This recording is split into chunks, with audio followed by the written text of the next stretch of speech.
put an effort based on the field that you present to it. I could plant the end of this garrocha down there and ride around it and say, look at that, my circle's really good.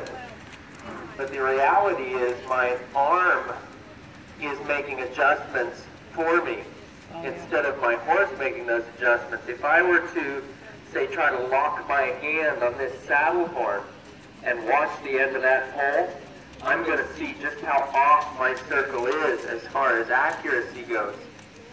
I see a lot of riders wondering why their horses are going around with stiff backs, hollow postures, braced necks, and oftentimes because the horse is trying to relax, but the rider's in such a position that the horse can't go to the right place.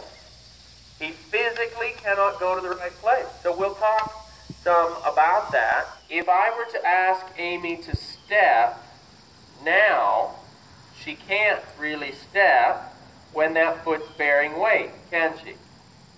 But what did she do? What was the first thing she did before she got her body braced up when she was preparing for me to do something naughty? She doesn't trust me, I don't think. I'm going to eat it any minute. You are not. They ride every day on the lawn, no rein, no stirrup. 18 months. Guess how they sit? Right here. The reason why is that we're aligned through our spine. If you're standing on the ground, you can move your hips. You can have the Elvis pelvis when you're on the ground. As soon as you sit down on the horse, you can't do it without wiggling your whole body, right? But we need to make sure that our seat bones are unlocked so that our seat can move with the horse. This brings us into that alignment like we see on the ground, okay, as far as skeletal alignment, and that'll unlock your seat.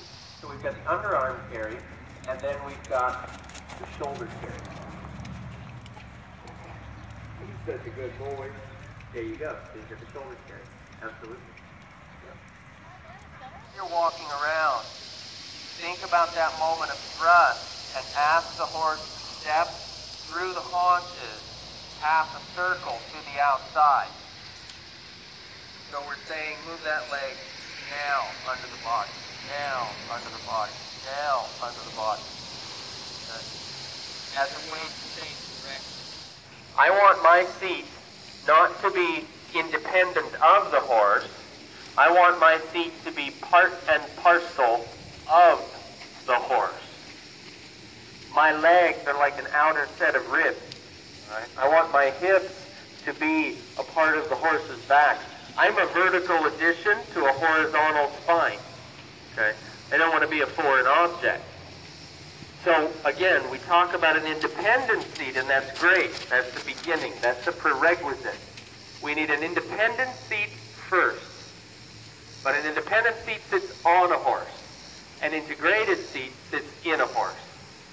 Change direction. He says, I got this stuff figured out now.